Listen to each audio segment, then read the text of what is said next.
المتقین والصلاة والسلام علی سید الانبیاء والمرسلین قال اللہ تعالی فی القرآن المجید بسم اللہ الرحمن الرحیم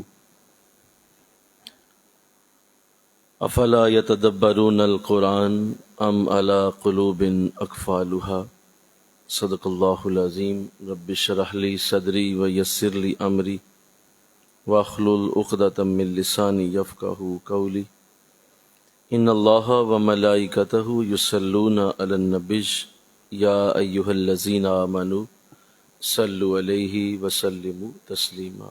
مل کے پڑھیے صلاۃ و سلام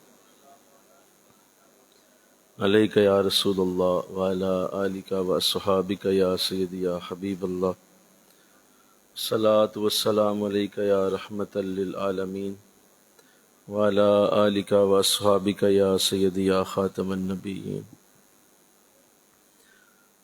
نہایت ہی معزز و محترم حاضرین و سامعین، الحمدللہ اللہ کی خاص کرم نوازی سے کلام مقدس کو ترجمے اور تفسیر کے ساتھ پڑھنے کی یہ مبارک نشست ہے جس میں مجھے اور آپ کو اللہ نے توفیق عطا فرمائی ہے۔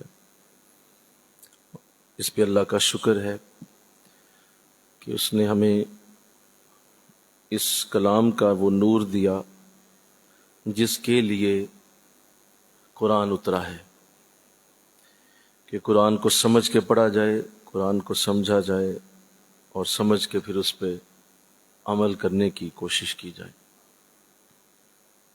سورہ نور کی خوبصورت آیات پچھلے جمعہ میں جو پڑھی گئی تھیں، جو مردوں اور عورتوں کو حکم دیے گئے، اس حوالے سے گفتگو ہماری ہو چکی ہے۔ آج انشاءاللہ اگلی آیات پڑھنے کی سعادت حاصل ہوگی۔ بسم اللہ الرحمن الرحیم۔ وَأَنكِحُوا الْأَيَامَ مِنكُمْ وَالصَّالِحِينَ مِنْ عِبَادِكُمْ وَإِمَائِكُمْ أَنْ يَكُونُوا فُقَرَاءَ يُغْنِهُمُ اللَّهُ مِنْ فَضْلِهِ وَاللَّهُ وَاسِعٌ عَلِيمٌ وَلْيَسْتَعْفِفِ الَّذِينَ لَا يَجِدُونَ نِكَاحًا حَتَّى يُغْنِيَهُمُ اللَّهُ مِنْ فَضْلِهِ والذین یبتغون الکتاب مما ملکت ایمانکم فقاتبوہم ان علمتم فیہم خیرا، صدق اللہ العظیم۔ دو آیات پڑھنے کی سعادت ملی ہے۔ چونکہ ہمارا آج کی گفتگو کا جو موضوع ہے وہ انہی آیات میں ہے۔ اللہ نے ارشاد فرمایا، ترجمہ سنیے، اور نکاح کر دیا کرو ان کا جو تم میں سے نکاح کے بغیر ہیں اور نیک مرد ہیں، تمہارے غلاموں میں سے ہیں یا کنیزوں میں سے ہیں۔ اگر وہ غریب ہوں گے تو فکر نہ کرو، اللہ انہیں اپنے فضل سے غنی کر دے گا، اور اللہ بہت وسعت والا، بڑا علم والا ہے۔ اور یہ چاہیے کہ جو لوگ شادی کرنے کی طاقت نہیں رکھتے وہ پاک دامن بنے رہیں یہاں تک کہ اللہ انہیں اپنے فضل سے غنی کر دے۔ اور جو تمہارے غلاموں میں سے ہیں، اگر تم جانو ان میں کوئی بلائی اور وہ زرع مکاتب ادا کرنے میں کوشش کر رہے ہوں تو اللہ تعالیٰ کے مال سے جو اس نے تمہیں دیا ہے ضرور انہیں بھی آزاد کر دو، صدق اللہ العظیم۔ یہ دو آیات جو پڑھنے کی سعادت ملی سورہ نور میں سے، جیسا کہ آپ پچھلی تمام گفتگو اس میں سنتے آئے ہیں کہ یہ پوری صورت اسلامی معاشرے کے ان ناسوروں کے علاج کے لیے اتاری گئی جو اسلامی معاشرے کو گھن کی طرح اور دیمک کی طرح کھوکھلا کرتے رہتے ہیں۔ تو چونکہ اللہ ان تمام چیزوں کو روکنا چاہتا ہے اور جہاں جہاں سے برائی کا دروازہ کھلتا ہے اللہ اس دروازے کو بند کرنا چاہتا ہے۔ تو ان آیات میں اب وہ آخری بات بھی کر دی گئی کہ اگر باقی معاملات میں تمہیں جیسا بھی معاملہ حاصل ہے ٹھیک ہے، لیکن یہ ایک ایسی زبردست اسلام کی ترغیب ہے کہ اس کے بعد تمہارا ایمان محفوظ ہو جاتا ہے، اور اس خوبصورت ترتیب کو نکاح کہا جاتا ہے۔ تو ان آیات میں اللہ نکاح کرنے کا حکم دے رہا ہے اور واضح کیا جا رہا ہے کہ نکاح کر دیا کرو جو تم میں سے ایسے لوگ ہیں جو بے نکاح ہیں، جنہوں نے نکاح نہیں کیا ہوا، اور مرد ہیں، نیک مرد ہیں، غلام ہیں، کنیزیں ہیں، ان کا نکاح کرو۔ تو چونکہ اسلام دین فطرت ہے اور یہ دین صرف واعظ ہی نہیں کرتا بلکہ یہ عملی طریقے بتاتا ہے کس طرح تم نے اپنے آپ کو بچانا ہے، اور وہ عملی طریقے جو ہیں وہ اگر نافذ کر دیے جائیں تو کوئی مشکل ایسی نہیں جو حل نہ ہو۔ تو جس معاشرے میں ایسے لوگ کثرت سے پائے جائیں جو بغیر نکاح کے ہوتے ہیں، بن بیاہے لوگ، وہاں برائی کے پھیلنے کا معاملہ زیادہ تیزی سے ہوتا ہے، اور یہ دیکھا گیا ہے کہ جہاں نکاح ہو جاتا ہے وہاں برائی کے دروازے بند ہو جاتے ہیں۔ تو لہذا اس معاملے کے اوپر جو بات کی گئی اور آج جو ہماری حالت ہے جس پہ کسی کو کوئی اچنبے والی حالت نہیں، سب حیران نہیں ہوں گے، سب کو پتہ ہے کہ یہ حالت کتنی خطرناک حد تک خراب ہو چکی ہے۔ جان بوجھ کر شادیوں کو لیٹ کرنا، جان بوجھ کر شادیوں میں دیر کرنا، اور بے نکاح لوگ کثرت سے پائے جانا، یہ ایک ایسا زبردست مرض ہے جس نے ہمارے معاشرے کو لپیٹ میں لیا ہوا ہے۔ تو اللہ اس سے محفوظ فرمائے، آمین کہہ دو، آمین کہو، اس سے اللہ محفوظ کرے اور نکاح جلدی کرنے کی طرف رجحان پیدا کیا جائے۔ آقا دو جہاں صلی اللہ علیہ وسلم نے اس کی اپنی حدیثوں میں ترغیب بھی دی ہے اور بارہا جگہوں پہ آپ نے اس کا اظہار کیا۔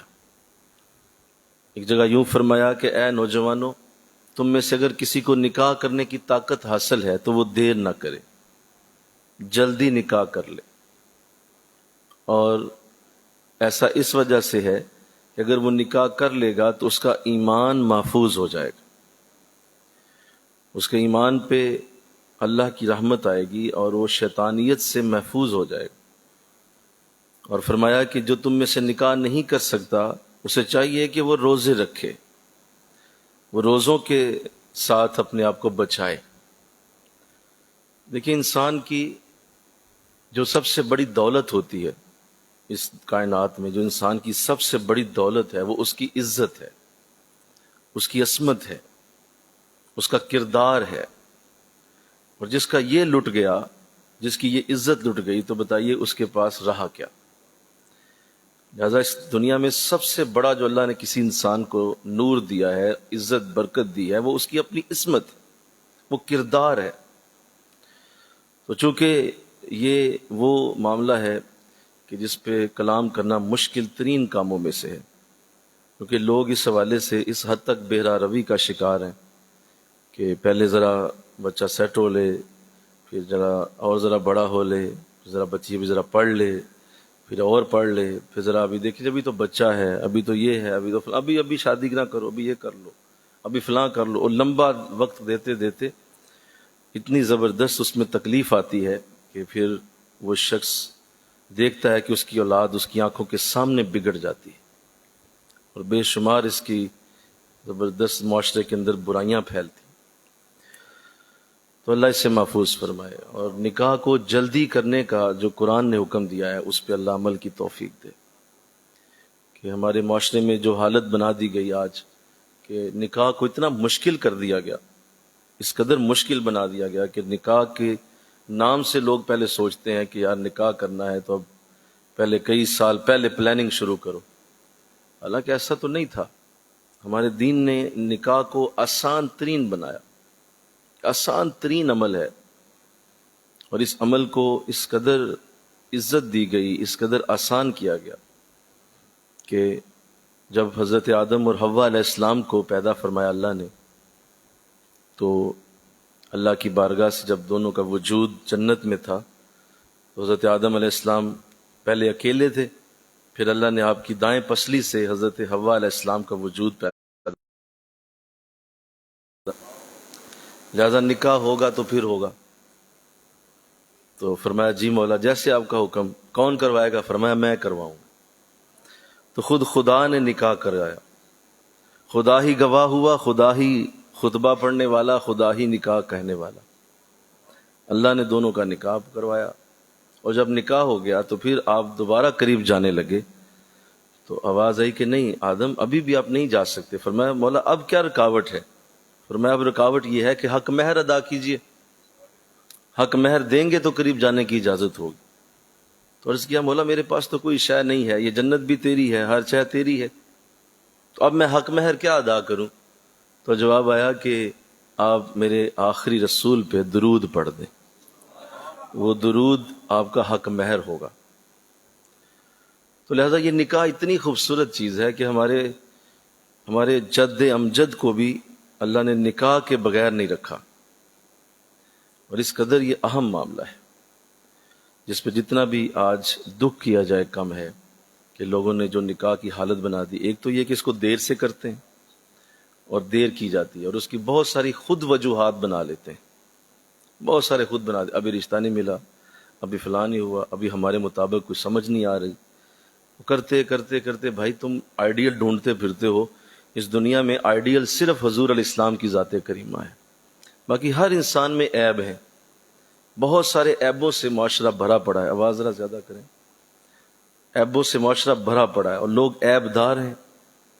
تمہیں چاہیے کہ تم ان کے عیبوں کو قبول کر لو، اور کوئی بات نہیں، اللہ کے حوالے کر کے، یہ نہیں میں کہہ رہا کہ بالکل ہی آپ اندھے بہرے ہو کے رشتہ کر دیں، یہ مراد نہیں ہے، لیکن اتنا زیادہ ڈیپ جانا، اتنی گہرائی میں جانا کہ آپ اس کے گھر کی سیڑھیاں بھی ناپتے پھرتے ہیں کہ بھائی یہ ہم چڑھے تھے تو 6 سیڑھیاں چڑھنی پڑ گئی ہمیں، تو ہم نے رشتہ نہیں کرنا ایسے گھر میں جہاں 6 سیڑھیاں چڑھنی پڑ جائیں۔ تو ایسے جاہل ہیں لوگ کہ ایک ایک ناک کے اس زاویے کو دیکھنا شروع کر دیں آپ، کہ آپ ایک ایک دانت گننا شروع کر دیں، اور آپ رنگ کے جو ہے وہ آخری زاویے پہ بھی جائیں کہ جی ماتھے کا رنگ کالا تھا تو گال سفید تھے، یہ کیا کرتے ہیں آپ؟ اتنا آپ گہرائی میں جائیں گے تو کون تمہیں مکمل ملے گا؟ حضور کے سوا کوئی مکمل نہیں ہے۔ لہذا اللہ کے اوپر ڈور پھینک کے رشتہ کر دیا جائے۔ اور یہ جو آج حالت ہو چکی، ایک تو یہ وجہ بناتے ہیں، پھر خیر عجیب حالت یہ ہے کہ نکاح کے حوالے سے تو آج مذاق بن گیا، نکاح اس حوالے سے جو میں ابھی عرض کرنے لگا مذاق بن گیا۔ تو نوجوان نکاح کرنے کی کرے بات، اسے بڑی جلدی ہے، تمہیں بڑی جلدی پڑی ہوئی ہے، بہت جلدی ہے تجھے۔ اور بعض یہ بھی کہتے ہیں کہ ابھی تمہاری عمر ہے کوئی نکاح کی، ابھی شادی کی عمر ہے تیری کوئی، ابھی ذرا موج مستی کرو، ابھی کچھ وقت گزارو، پھر دیکھیں گے شادی تمہاری۔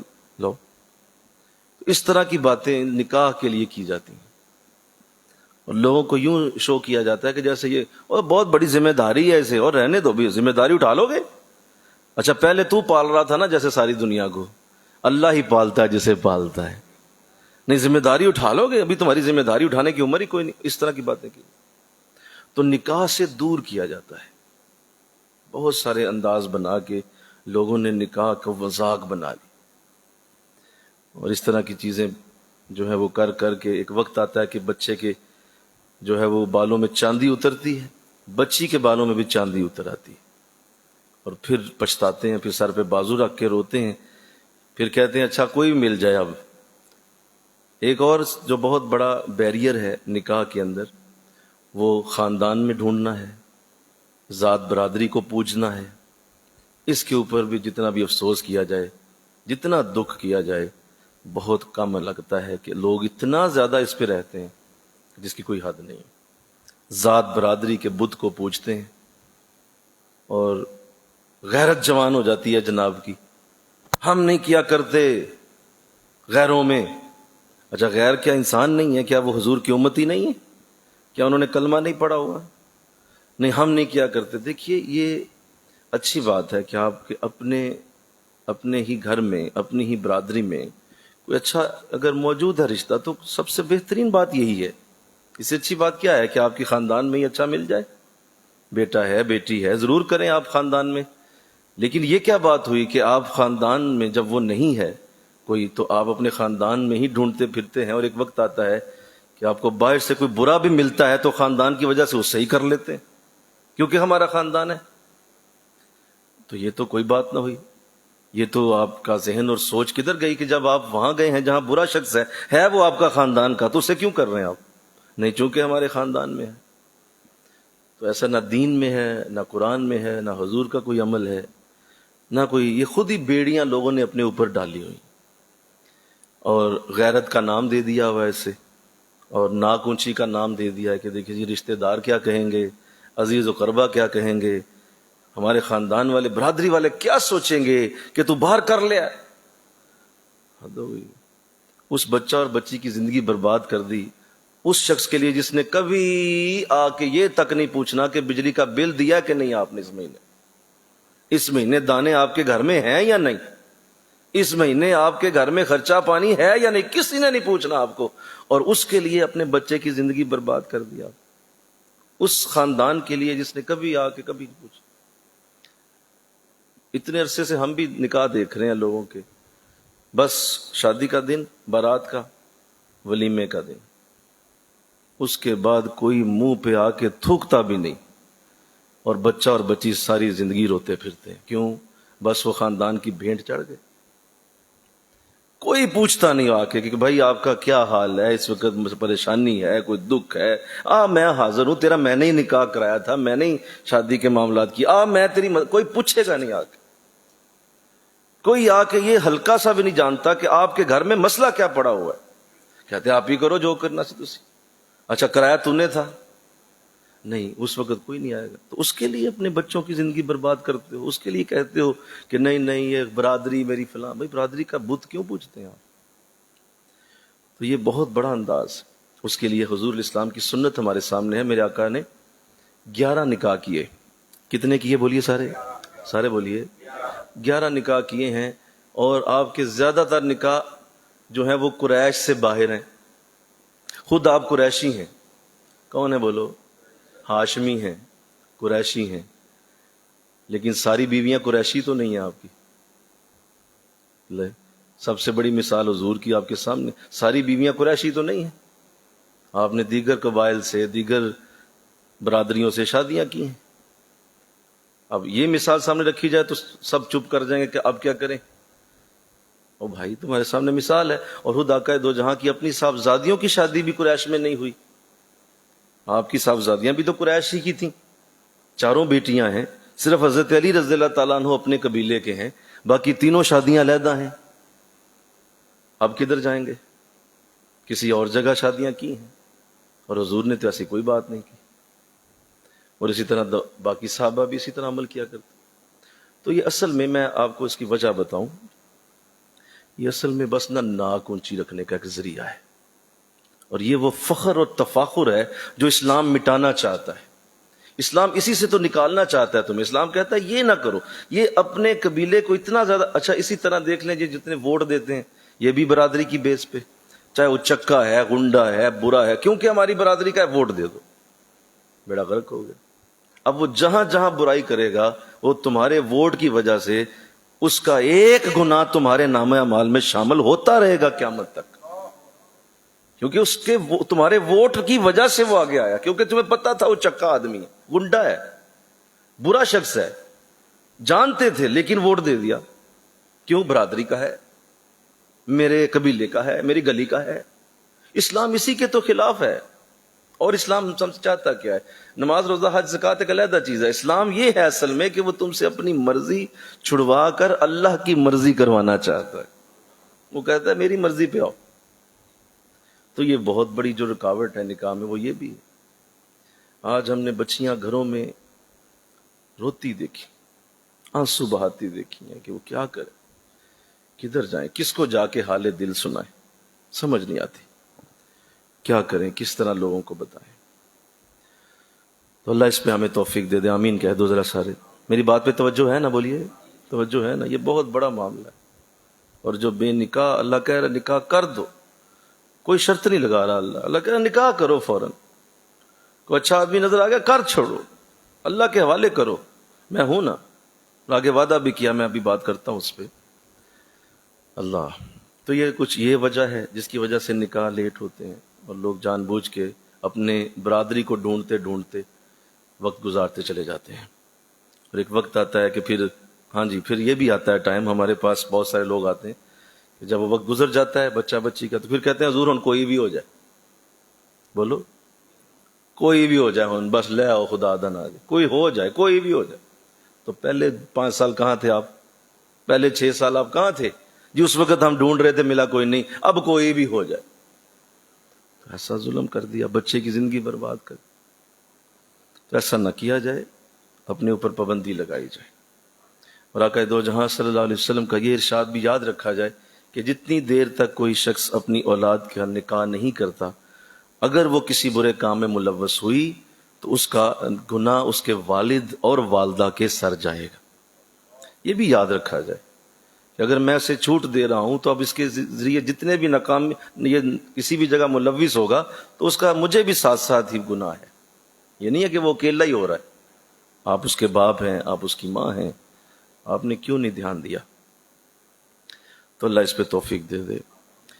پھر یہ بھی دیکھا گیا کہ نکاح کے معاملات میں جو بہت بڑی کوتاہی کی جاتی ہے. ایک تو نکاح دیر سے کی، اگر کر لیا جاتا ہے تو پھر نکاح کے اندر انتہائی غیر شرعی حرکتیں کی جاتی ہیں. غیر شرعی حرکت، ایک تو نکاح پہلے دیر سے کیا، اب کیا ہی کیا ہے تو اتنی غیر شرعی حرکتیں ڈھیروں ڈھیر جو غیر شرعی حرکات ہیں جو نکاح کے اندر کی گئی.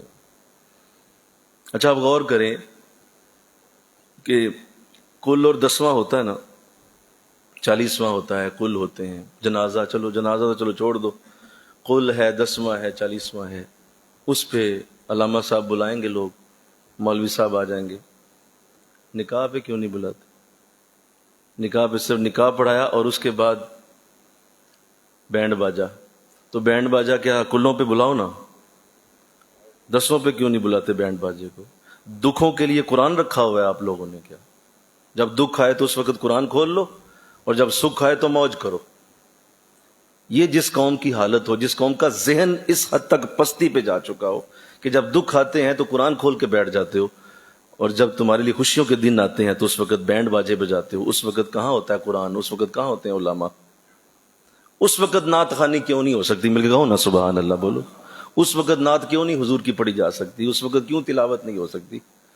اس وقت کیوں کسی کا درس نہیں ہو سکتا؟ یہ جو ہم نے یہ انداز بنایا منافقت والا، یہ بھی بہت ہی خطرناک ہے. اس سے بڑے پرابلم پیدا ہوتے ہیں، بے شمار پرابلم. تو اللہ اس سے ہمیں محفوظ کرے. ہمارے دین کا یہ طریقہ نہیں. حضور اسلام کی خدمت میں ایک صحابی حاضر ہوئے، ارشاد فرمایا حضور آپ نے حکم دیا نکاح کا، میں نکاح کرنا چاہتا ہوں. فرمایا کس سے کرنا چاہتے ہو؟ فرمایا حضور فلاں عورت ہے، فلاں بلا لاؤ. وہ آ گئی عورت. فرمایا تو اس سے نکاح کرنا چاہے گی؟ اس نے کہا جی حضور میں بھی چاہتی ہوں. فرمایا کوئی حرج نہیں. حضور اسلام نے خود ہی خطبہ پڑھا، ساتھ ایک صحابی بیٹھے ہوئے، کہا بھائی آؤ تم گواہ بنو. ایک اور کو لے لیا گواہ، اس کے لیے اکٹھا کر لی. خطبہ پڑھ دیا. خطبہ پڑھ کے تو آپ نے ارشاد فرمایا بھائی اب حق مہر دو. تو وہ صحابی کہنے لگے حضور میرے پاس تو کوئی شے ہی نہیں ہے، میں تو ابھی ہجرت کر کے مکہ سے مدینہ آیا ہوں، میری تو ابھی ایسی اوقات نہیں ہے، یہ کپڑے زیب تن کیے ہیں، اس کے علاوہ نہ کوئی درہم ہے نہ کوئی دینار ہے. فرمایا کچھ بھی نہیں ہے؟ فرمایا جی کچھ بھی نہیں ہے. فرمایا تمہیں کچھ قرآن یاد ہے؟ کہا جی حضور تھوڑا سا قرآن مجھے یاد ہے، کچھ آیات مجھے آتی ہیں. فرمایا ابھی میرے سامنے اس کو یاد کرا دو، یہی اس کا حق مہر بن جائے گا.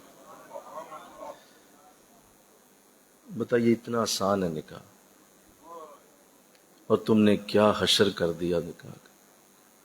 او معاشرے والوں تم نے کیا ظلم کر دیا نکاح.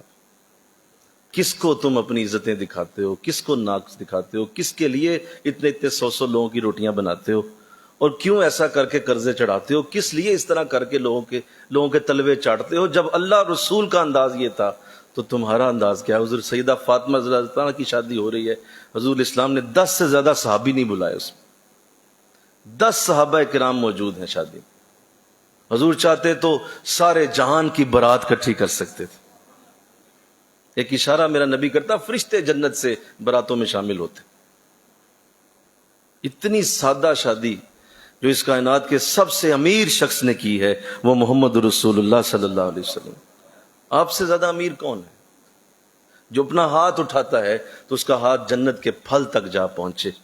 جو یہ کہتا ہے کہ اگر میں چاہوں تو سونے کا بن کے عہد میرے ساتھ چل پڑے، وہ امیر ہے اصل میں. اور اس نے اپنی بیٹی کی شادی کی ہے کتنی سادہ کی. ہم صرف لوگوں کو راضی کرنے کے لیے اتنا بڑا ظلم کر دیتے ہیں جو کوئی اس کے بعد تمہیں پوچھتا ہے. تو خدا را اس پہ غور کرو، خدا را اس کو آسان بناؤ. اب تو دیکھو، پہلے تو چلو دور اچھے تھے، دیکھو غور کرو میری بات پہ. ابھی آپ پچھلے 10-15 سال 20-40 سال پیچھے چاہیں تو دور اچھے تھے، سستے دور تھے. ہم نے بھی دیکھا ہے اپنے بچپن میں سستے دور تھے. 20-30 روپے کلو مٹن ہوتا تھا، اور ہم نے اپنے بچپن میں دیکھا ہے روپے کا کلو دہی ملتا تھا، آدھے آٹھیانی کا آپ کو کلو گھی مل جاتا تھا. مطلب آسان دور تھے. چلو اس دور میں تو سمجھ آتی ہے. آج دیکھو حالت کیا ہے لوگوں کی. اس وقت مہنگائی کس طرح سے لوگوں کا جینا حرام کر چکی ہے. آپ پھر بھی شادیاں جا کے دیکھیں، غریب بندہ بھی لاکھوں لگا دے گا اس وہاں پہ. یار اب تو شرم کر لو. اتنی سخت مہنگائی کے دور میں اب تو تمہارے پاس وجہ بھی ہے، اور کہہ دو بھائی میرے پاس نہیں ہے گنجائش. کہ وقت ایسا آ گیا، دور ایسا آ گیا، اس دور میں بھائی گنجائش نہیں ہے، لہذا جی اب اتنی ہونی ہے. 10 بندے آپ آ جائیں، 10 ہم آ جائیں گے، آسانی آپ کے لیے بھی ہمارے لیے بھی، اور تسلی سے نکاح کرتے ہیں. مہنگائی کا دور ہے، وجہ بھی سامنے ہے، نہیں باز آئیں گے. پھر بھی باز نہیں آئیں گے. قرضے اٹھا لیں گے، لوگوں کے لیے کریں گے، اور پھر 30 دن بعد 15 دن بعد جب قرضے والا دروازے پہ آئے گا تو بچے کی خوشی کیا رہے گی شادی کی. اس بچی کو جو زیور پہنایا تھا اسی کو بیچ کے جب آپ نے قرضہ دے دینا ہے تو بچائیے بچی کی خوشی کیا رہے گی. بچی کی خوشی کو تو قتل کر دیا آپ. تو اب نہ کرتے ایسا. آج تو وجہ بھی ہے، بولو ہے کہ نہیں وجہ؟ سارے بولو نا یار، بولو میں صحیح کہہ رہا ہوں. آج وجہ ہے کہ بھئی اتنا سخت دور ہے. چھوڑ دیں اس حرکت کو، نارمل کر لیں، جہاں بھی ہے اتنا رکھیں، تھوڑا کر لیں، 20 لوگ 40 لوگ کر لیں، آسان کر کے نکاح کر لیں. یہ کوئی نہ کوئی تو ہمت کرے گا. بولو، کوئی نہ کوئی تو ہمت کرے گا اس معاشرے میں جو اس کو کرے گا تو آہستہ آہستہ اس پہ امپلیمنٹ کرے گا. اور مجھے جب سے قبلہ عالم نے یہ چیزیں بتائیں، جہاں تک میری طاقت تھی ہم نے اس پہ امپلیمنٹ کیا.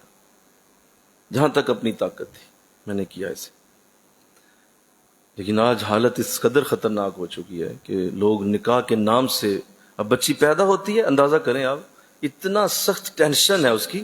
بچی پیدا ہوئی ہے، اس کی ماں ابھی سے جہیز جوڑنا شروع کر دیتی. اندازہ کر، اتنا ڈر ہے نکاح کا، اتنا خوف ہے کہ ابھی پیدا ہوئی ہے تو ساتھ ہی جس کی چیزیں جوڑنا شروع کرو، نکاح کرنا ہے اس کا. اتنا خوف ہے اس کا. یہ تو اتنی آسان چیز ہے. میرے نبی نے تو صرف قرآن کی چند آیتوں پہ نکاح کر دیا ہے کہ جاؤ نکاح کر لے جاؤ. تو ہم نے اس کو اتنا مشکل کر دیا. تو ظاہر ہے جس معاشرے میں نکاح مشکل ہو جائے گا وہاں زنا اتنا ہی آسان ہو جائے، اتنا ہی آسان ہو جائے. اور پھر یہ دیکھیے جو قرآن آگے کہہ رہا ہے، میں آپ کی توجہ چاہتا ہوں. اگر وہ تنگ دست ہوں گے تو فکر نہ کرو، اللہ انہیں اپنے فضل سے غنی کر دے گا. مل کے کہو سبحان اللہ. یعنی غریبی کو بنیاد بنا کے نکاح کو نہ چھوڑو. غریبی کو بنیاد بنا کے تم نکاح چھوڑ رہے ہو، ایسا نہ کرو. میرا وعدہ تمہارے ساتھ، تم نکاح کرو، فضل کرنا میرا کام ہو جائے گا، وسعت دینا میرا کام ہوگا، رزق دینا میرا کام ہوگا، نکاح کرنا تمہارا کام. اپنا کام تم کر لو، میں اپنا کام کرنے میں دیر نہیں کروں گا. اگر وہ تنگ دست ہیں، قرآن کہہ رہا ہے، تو فکر نہ کرو. ایسا نہ کرو کہ غریبی کی وجہ سے نکاح کو چھوڑ دیا. کئی ہزاروں اسی میں بیٹھے ہوئے ہیں، 4 پیسے آئیں گے تو نکاح کروں گا، 4 پیسے آئیں گے تو نکاح کروں گا، 4 پیسے آئیں گے تو فلاں چیز بنا لوں تو نکاح کروں گا. یہ تم کرتے رہو گے تو اللہ کا وعدہ کس نے پورا کرنا؟ اللہ فرما رہا ہے تم کر لو، میرا وعدہ میں تمہارے لیے فضل سے رزق پیدا کروں گا، وہ میرا وعدہ ہے. اور لفظ کتنا خوبصورت ہے، اللہ تمہیں غنی کر دے گا. آہا، لفظ کیا ہے بولو؟ غنی. غنی کہتے ہیں ایسا شخص جس کو اتنا مال مل جائے کہ اس کو پھر کسی کی پرواہ نہ رہے، اسے غنی کہتے ہیں. تو اللہ فرما رہا ہے اگر تم ایسی حالت میں نکاح کرو گے کہ تمہاری تنگ دستی ہے اور تم میرے حکم پہ عمل کر کے اس عظیم عمل کو کر دو گے تو میرا وعدہ تمہارے اللہ. اور آگے فرمایا واللہ واسع علیم، بے شک اللہ بڑی وسعت والا، آہا وہ بڑا وسیع ہے. تمہارا چھوٹا گھر بڑا کر دے گا، وسیع کر دے گا. چھوٹا کاروبار بڑا ہو جائے گا. تمہاری صحت کم ہے، زیادہ کر دی جائے گی. برکتیں زیادہ دے دی جائیں گی. کیوں؟ تم نے نکاح میں دیر نہیں کی. اللہ. اور آگے سنیے وَلِيَسْتَفِفِ الَّذِينَ لَا يَجِدُونَ نِكَاحًا، اور تم میں سے ایسے لوگ جو اپنی شادی کرنے کی قدرت نہیں رکھتے، یعنی ان کے معاملات ایسے ہیں کہ ابھی قدرت نہیں ہے اور بہت ساری کوئی ایسی وجوہات ہیں جن کی وجہ سے وہ شادی نہیں کر پا رہے. حَتَّى يُغْنِيَهُمُ اللَّهُ مِنْ فَضْلِهِ، تو اسے چاہیے کہ وہ ذرا صبر کرتا رہے، اپنے آپ کو پاک دامن رکھے، پاک دامنی اختیار کرے. یہ کوئی وجہ نہیں ہے کہ اگر نکاح نہیں ہو رہا تو بے راہ روی کے رستے پہ چل پڑے. نہیں، یہ ایسا نہیں کرنا. پاک دامن رہے، اپنے دامن پہ داغ نہ لگنے دے. ہاں ایک وقت آئے گا واللہ حتی یغنیہم اللہ من فضلہ، ایک وقت آئے گا کہ اللہ اسے اپنے فضل سے غنی کر دے گا، اللہ اس کے لیے رستہ کھول دے گا. لہذا اس کو بھی کہہ دیا گیا جس کی شادی ابھی نہیں ہوئی ہے، اس کو بھی کہہ دیا گیا کہ تم نے اپنے آپ کو پاک دامن رکھنا ہے. یہ دن جو تمہارے جوانی کے ہیں، یہ منہ زور جوانی کے، یہ اتھر گھوڑے کی طرح ہے. جس طرح گھوڑا منہ زور ہو جاتا ہے اور وہ کسی کی نہیں پھر سنتا، پھر جدھر منہ اٹھاتا ہے دوڑتا ہے. فرمایا یہ جوانی کے دن بھی ایسے ہی ہوتے ہیں. یہ جوانی کے دنوں کا انداز بھی یہی ہے. اللہ. تو کہا نہیں ایسا نہیں، پاک دامن رہنا، اپنے آپ کو مضبوطی سے تھام کے رکھنا. انشاءاللہ کہہ دو میرے جوان یہ بات میری سنیں. میں اپنے جوانوں سے مخاطب ہوں، میری بات سنو، میرے قرآن کی بات سنو. قرآن کہہ رہا ہے پاک دامن رہو، ہم تمہارے لیے فضل سے راستہ کھول دیں گے. تمہارے راستہ کھلے گا اگر تم پاک دامن رہو. اللہ. پھر یہ بھی جو نکاح کے اندر ایک اور بھی چیز دیکھی گئی جو نکاح کے اندر ہوتی ہے. ایک تو میں نے یہ کہا کہ نکاح کو مشکل کیا گیا، اس کے ضمن میں نے چند باتیں آپ کے سامنے رکھی. پھر نکاح کے اندر غیر شرعی معاملات جو آتے ہیں اس میں نے چند باتیں کی. ایک اور جو بڑی چیز جو نکاح میں دیکھی گئی ہے وہ یہ ہے کہ ہم لوگ بہت جلد اس کا ناراضگی کا سلسلہ بناتے ہیں کہ اگر کوئی آپ کو بلائے نہ کسی جگہ پہ تو اس پہ بھی بڑی سخت ہمارے معاشرے کے اندر آزمائش کا وقت شروع ہو جاتا ہے. کہ ایک بھائی ہے، اس نے اپنے بھائی کو کسی وجہ سے نہیں بلایا اور وہ کوئی مجبوری ہوگی اس کی، اور اس نے کہا کہ بھائی فلاں معاملہ ہے تو اس کی وجہ سے ایک بندہ آ جائے، دو آ جائے. اب اس پہ پورا خاندان ناراض ہوا پڑا ہے کہ جی آپ نے ہمیں سب کو کیوں نہیں بلایا، ہم تو فیملی والے تھے، ہمیں سب کو بلا. بھائی وہ بیچارہ پتہ نہیں کس طرح نکاح کر، کس طرح اس کے انداز بنے، کیسے وہ نکاح کی تکلیف میں سے گزر. اگر اس نے ایسا کیا ہے، میں آپ کے سامنے حضور کی سیرت سے ایک بات رکھتا ہوں. حضرت عبد الرحمن ابن عوف رضی اللہ تعالیٰ عنہ جو امیر ترین صحابہ میں سے ہیں، حضرت عثمان غنی رضی اللہ تعالیٰ عنہ بھی اور آپ بھی بہت ہی امیر صحابہ میں سے تھے اور غنی تھے. تو صبح حضور کی بارگاہ میں حاضر ہوئے، فجر کی نماز پڑھی تو حضور سے ملے تو آقا علیہ السلام نے دیکھا کہ ان کے سفید کپڑوں پہ پیلے رنگ کے داغ ہیں. تو آپ حیران ہوئے، کہا ابو عبد الرحمن یہ تمہارے کپڑوں کو کیا ہوا؟ کہا حضور رات اصل میں نے نکاح کیا ہے تو یہ وہ انہوں نے پھول پھینکے تھے تو وہ پھول شاید میرے کپڑوں پہ لگے رہ گئے تو ان کے پیلے داغ لگے ہوئے ہیں. تو حضور اسلام مسکرائے. آپ اندازہ کریں مدینہ میں شادی ہوئی ہے اور بہت امیر شخص کی شادی ہوئی ہے اور خود حضور کو ہی نہیں بلایا، اکیلے ہی نکاح کر رہے ہیں جا کے. نہیں سمجھے بات؟ نہیں سمجھے نا؟ نہیں، آپ نہیں سمجھے ابھی بھی. خود حضور کو ہی نہیں بلایا اور آپ نے نکاح کر لیا. اور صبح ویسے ہی کیجولی بات خود بھی نہیں بتایا. حضور پوچھ رہے ہیں کہ یار یہ کیا داغ کیسے ہیں؟ تو کہا جی رات نکاح ہوا ہے.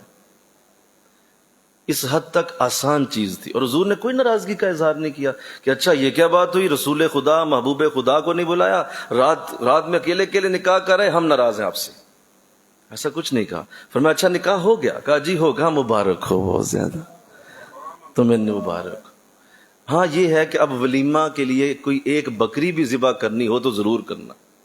ولیمہ میں خرچہ کرو، ولیمہ میں اچھا کرنا. وہ تم نے بہترین بکری ذبح کرو، اس میں آپ نے ہدایت دے دی کہ ولیمہ میں ایسا کر لو. نکاح حضور نے آسان کر دیا.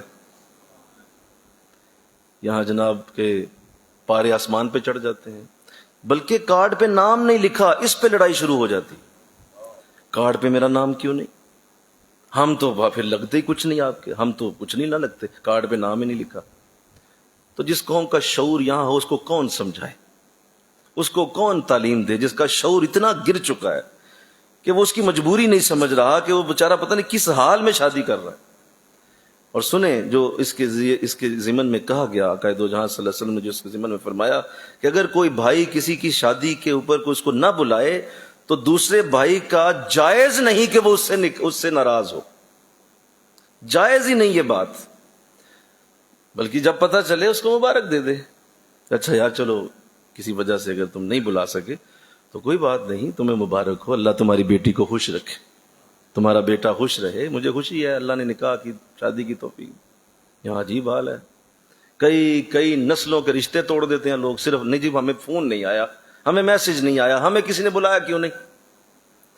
تو انشاءاللہ کہو گے اس پہ ذرا، انشاءاللہ کہو گے تو کہو یار انشاءاللہ ہی بول دو. یہ ہے اصل اسلام. یہ جو آپ یہاں سجدے دے کے جائیں گے یہ عبادتیں ہیں. اصل اسلام یہ ہے جو آپ کو بتا رہا ہوں، یہ ہمارا دین ہے.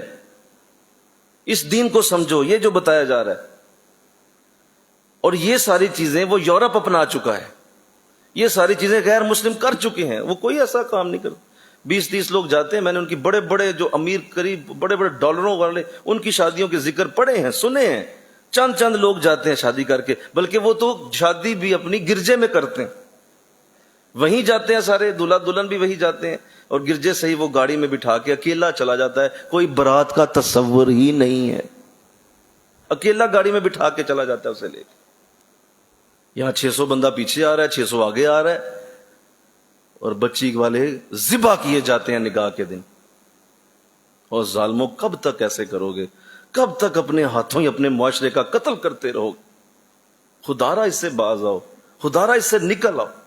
وہ یورپ والے کفر میں رہ کر یہ سب کچھ اپنا چکے ہیں کہ ان چیزوں کا کوئی فائدہ نہیں. ہم کب تک اس میں رہیں گے؟ تو یہ وہ غیر شرعی معاملات ہیں جو نکاح کے اندر ہوتے ہیں. تو پھر اور بھی ایک لمبی لسٹ ہے. میرا تو دل کڑتا ہے کہ جب کئی جگہوں پہ نکاح پڑھانے جاتے ہیں، ایک لمبی لسٹ ہے. اور مردوں اور عورتوں کا آزادانہ اختلاط، مردوں اور عورتوں کا آزادانہ میل ملاپ، وہ ایک عجیب افراتفری ہے. اور اس کو بالکل اس دن جائز قرار دے دیا جاتا ہے. سنیں کیا میں نے کہا، بولیے جائز. اس دن وہ جائز قرار، اس دن کے لیے ایسے لگتا ہے اسلام ہی اٹھا دیا گیا ہے آسمانوں پہ. یعنی اس دن ایسے سوچ کے لوگ بیٹھے ہوتے جیسے اسلام اٹھ چکا ہے اور آج ہر شاید جائز ہے. کوئی آج مسئلہ نہیں ہے، آج کوئی نہیں روک سکتا. کیوں؟ شادی ہو رہی، آج برات آئی ہوئی ہے، آج سب ملو. ایک عجیب ایک افراتفری ہے. اور حالت کیا ہوئی ہے جس کے اوپر کیا غور کیا جائے. آج یہاں درس قرآن کے لیے ہم یہاں بیٹیوں کو بلاتے ہیں، درس ہوتا ہے، یہاں بچیاں آتی ہیں درس کو. کئی بیچاری مجھے آج بھی بتاتی ہیں، آج بھی یہ بتاتی کہتی ہیں صاحب یقین کریں کئی لوگ ہمیں، آپ وہاں درس لینے جاتی ہیں، آپ وہاں درس لیتی ہیں، آپ وہاں درس کیوں لیتی ہیں، آپ یہ کرتی ہیں وہ اندازہ کریں. درس قرآن کے لیے سارا اسلام تمہیں یاد ہے، اور جب اپنی شادی کا دن آئے گا وہاں کوئی دین اسلام کی بات یاد نہیں. یہاں سارا اسلام یاد آ جائے گا محترم کو. بلکہ میں بات سمجھانے کے لیے کر رہا ہوں، کوئی اس میں کسی کو میرا، آپ معذرت سے میری بات قبول کریں. ابھی میلاد کا موسم آنے والا ہے، آپ دیکھیے گا کتنا غریبوں کا درد جاگتا لوگوں کو. بولیے کسی غریب کی شادی کرا دیتے آپ، یہ بتیاں کیوں لگا دیں؟ آپ کسی غریب کو نلکا لگوا دیں. اچھا پورا سال غریب یاد نہیں آئے گا، جو ہی میلاد کے دن آئیں گے غریب یاد آ جائے گا. دیکھیے گا، میں آپ کو صحیح کہہ رہا ہوں، چند دن بعد دیکھیے گا. دیکھیں اتنا گلی سجا دی، کتنے لوگوں کی شادی ہو جانی تھی. تو پورا سال تو کدھر تھا پہلے جا کے کراتا نا شادیاں لوگوں کی. جب حضور کا میلاد آتا ہے تو میں غریب یاد آ جاتے ہیں. کیسا ظلم ہے. اور ایسا ہی وہ جو برات کا دن ہے، اس دن ایسا لگتا ہے جیسے دین اٹھا دیا گیا. اوہو، تو پھر اس کی نوست کیوں سامنے نہ آئے؟ وہ وجہ جو ہم اپنے بچوں کی شادیوں پہ عمل کرتے ہیں، اس کا وہ بنیادوں کے اندر وہ جو جب جاتا ہے تو کیوں نہ اس کا رزلٹ سامنے آئے. وہ رزلٹ آئے گا. آپ چاقو سے کسی کا گلا کاٹیں گے وہ کٹ جائے گا. آپ کسی کو آگ لگائیں گے لگ جائے گی. اللہ کا قرآن کا اصول اپنی جگہ مضبوط ہے. آپ کسی کو کنویں میں چھلانگ لگانے کے لیے کہیں گے وہ لگائے گا تو مر جائے گا. یہ تو کوئی بات نہ ہوئی کہ آپ وہ عمل سارا کچھ کر لیں اور کہیں کہ جی کچھ نہیں ہوگا. کیسے کچھ نہیں ہوگا؟ جب آپ نے کر لیا تو اس کا رزلٹ آئے گا. وہ ضرور آئے گا. آپ کی زندگی میں کہیں نہ کہیں وہ اس کو اللہ نکالے گا کہ اس نے فلاں جگہ یہ عمل کیا تھا. کیسے نہیں نکلے گا؟ اس بچے کی شادی کے بعد، اس کی بچی کی شادی کے بعد، اس کی زندگی کے معاملات میں اس کی نوسط پھیلے گی. تو قرآن نے تو اتنا آسان کیا، قرآن نے تو اتنی آسانیاں دے دی کہ خود حضور علیہ السلام نے اس پہ عمل کیا اور آپ کے تمام صحابہ نے عمل کیا. کسی کو اس پہ کوئی اعتراض نہیں تھا. آسان نکاح کیے سب نے، بڑی آسانی سے کی. اللہ پھر ایک اور جو غیر شرعی معاملہ بنتا ہے جس پہ میں افسوس کے ساتھ میری بات آپ سے یہ ہے کہ مجھے اس پہ جتنا دکھ ہے، جتنی تکلیف ہے، کہ جان بوجھ کے حق مہر کو زیادہ کرنے کی کوشش کرنا. اس پہ ذرا استغفار بول دو. جان بوجھ کے ایسا مطالبہ کر دینا کہ حق مہر زیادہ لکھواؤ. ایسا ہوا کئی جگہوں پہ. تو میں نے تو کہا جی میں تو پھر نہیں پڑھا سکتا، آپ کسی اور کو بلا لیں، کیونکہ میں اپنے ذمہ اتنا بڑا نہیں اٹھا سکتا بوجھ کہ میں حشر تک اسے اٹھائے پھروں کہ میرے سامنے میری موجودگی میں وہ نکاح ہوا اور اتنا بڑا حق مہر آپ نے لکھوا دیا. آپ نے کیسے لکھوا دیا اور کیوں لکھوا رہے ہیں آپ؟ یہ پڑا رجسٹر، کسی اور کو بلائیں. اگر نہیں آپ بیٹھیں، آپ بیٹھے تو صحیح. میں کہ جی میں بیٹھ نہیں سکتا. آپ یا تو حق مہر وہ رکھیں جو ابھی ہے، جو شرعی طور پہ چل رہا ہے. دیکھیے جی وہ دے سکتے ہیں، ہمیں دے سکتے ہیں یا نہیں دے سکتے ہیں. جو آسان طریقہ ہے نکاح کا اسی کے اوپر نکاح ہوگا.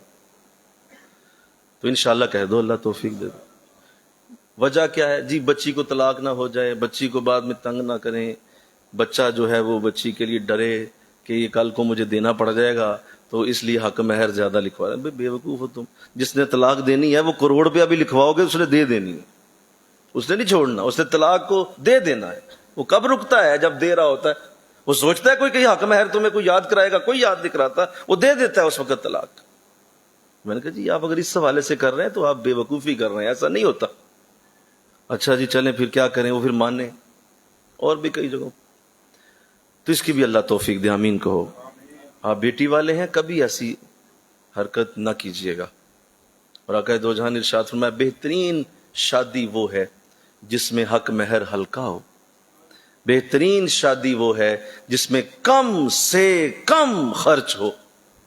یہ حضور بہترین شادی فرماتے. اور ہم اس کے بالکل الٹ جب چلیں گے، ہم اسے بہترین بنانے کے لیے، اعلیٰ سے اعلیٰ کرنے کے لیے بہت زیادہ خرچ کر دیں گے تو بتائیے کدھر جائیں گے؟ حضور فرما رہے ہیں بہترین شادی اس کی ہے جس میں کم خرچ ہو. بہت زیادہ کم ہو جائے، اور کم کر دو، اور کم کر دو. اللہ مشکل باتیں ہیں لیکن اللہ کرے ہضم ہو جائیں. آمین تو کہہ دو ذرا یار، آمین تو کہو نا. کوئی تو ہو جو ان باتوں کو سمجھے، کوئی تو ہو جو قرآن کی بولی جانے کہ نکاح کر دو بے نکاحوں کا اگر قدرت رکھتے ہو. دیر نہ کرو اور تنگ دستی کا فکر نہ کرو، ہم غنی کر دیں گے اپنے فضل سے.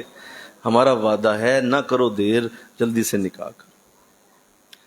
تو انشاءاللہ کہو اللہ اس مرض سے ہمارے معاشرے کو نجات عطا فرمائے. اور ہمارے معاشرے کی آج جو حالت اس تکلیف سے گزر رہی ہے، دیکھیے جب وہ لوگ اس طرح رہیں گے، سنو آخری بات، جب وہ لوگ اس طرح رہیں گے جو لوگ بے نکاح ہوتے ہیں اور ان کو موقع مل جائے گا تو پھر چوریاں، چکاریاں، ڈکیتیاں، یہ بدامنیاں، یہ قتل و خون، یہ غارت گریاں، یہ تبھی ہوتی ہیں. یہ تبھی ہوتی ہیں. دیکھیں حضور اسلام نے جب یہ فرما دیا نا کہ جس نے نکاح کر لیا اس کا ایمان محفوظ ہو گیا، تو اب اس بات پہ ایمان لانا پڑے گا کہ حضور صحیح فرما رہے ہیں کہ ایمان محفوظ کرنے کے لیے نکاح ہے. تو وہ کسی نے کوئی واقعہ لکھا تھا کہ کوئی نوجوان تھا تو اس نے جو ہے وہ شادی میں ایسے ہی دیری ہو گئی. تو دیری کی وجہ سے ظاہر ہے پھر کوئی نہ کوئی تو راستہ ملتا ہے. دیکھیں انسان ہے، اس کو راستہ چاہیے اپنی اس خواہش کو پورا کرنے کے لیے. تو اس نے ظاہر ہے کوئی نہ کوئی غلط کام شروع کر دیا. والدین نے پکڑ کے نکاح کر دیا. اب وہ شخص جو لکھتا ہے وہ کہتا ہے میں نے اس سے کہا کہ آپ غلطی کر رہے ہیں، یہ معاملہ خراب ہو جانا ہے، کیونکہ میں نے دیکھا ہے کہ وہ برے کاموں میں ملوث. تو خیر انہوں نے کہا جی ہمیں حضور کی حدیث یاد آتی ہے، حضور فرماتے ہیں جس نے نکاح کر لیا اس کا ایمان محفوظ ہو گیا، تو لہذا اس لیے ہم نے کر دیا ہے۔ خیر اسی طرح ہوا، کچھ عرصہ وہ شادی ہو گئی، لیکن وہ جو ہی بیوی میکے جاتی تو وہ پھر اپنی حرام کاریوں میں لگ جاتا۔ تو وہ شخص کہتا میں نے اس کے والدین سے کہا، میں نے کہا تھا نا یہ باز نہیں آئے گا۔ خیر وہ خاموش رہتے، کچھ وقت اور گزرا، بچے ہو گئے، اب وہ بیوی جو تھی اس نے میکے جانا بند کر دیا، ظاہر بچے ہو گئے، اب وہ ان کی دیکھ بھال میں مصروف رہتی، آنے جانے میں اس نے کمی کر دی۔ اب چونکہ وہ گھر میں ہی رہتی لہذا اسے موقع نہ ملتا، اور اس کو وہ موقع ملنا بند ہو گیا۔ وہ وقت گزرتا رہا، بچے 2 سے 3 ہوئے، ذمہ داری بڑھی، تھوڑا سا آگے گیا تو ایک دن وہ کہتے ہیں میں نے اس نوجوان کو دیکھا کہ وہ مسجد سے نکل رہا تھا، مسجد سے نکل رہا تھا تو میں نے اس سے پوچھا، میں نے کہا بھائی خوشی ہوئی تجھے یہاں دیکھ کے؟ تو کہنے لگا بس اللہ کا شکر ہے کہ اللہ نے نیک بیوی دی ہے، اس نے مجھے کئی بار کہا ہے کہ تم نہ نماز نہیں پڑھتے، تو میں نے آج سوچا کہ نہیں اب نہ بات ماننی چاہیے۔ تو کہتے پھر کچھ دنوں بعد میں نے اس کو دیکھا تو اس کے چہرے پہ کالی کالی داڑھی بھی نظر آئی مجھے۔ اس دن مجھے ان کے والد کی بات یاد آ گئی کہ والد نے کہا تھا جس کا نکاح ہو جائے حضور فرماتے ہیں اس کا ایمان محفوظ ہو جاتا ہے۔ تو وہ جلد یا بدیر وہ وقت آتا ہے، جلد یا بدیر وہ وقت آ جاتا ہے کہ نکاح کی وجہ سے بچت ہو گئی، نکاح کی وجہ سے ایمان بچ گیا، تو وہ ضرور وقت آتا ہے۔ تو اللہ ہماری قوم کو یہ ہدایت دے دے، ہماری قوم کے اندر یہ شعور بیدار ہو، اور اس شعور کی بیداری قرآن کے نور سے اللہ پھیلا دے۔ اللہ ہم سب کو اس کی توفیق عطا فرمائے، اب اللہ آپ کو یہ پیغام اب آگے پہنچانے کی توفیق عطا فرمائے۔ وما علینا الا البلاغ، سنتے ہیں عطا فرمائے۔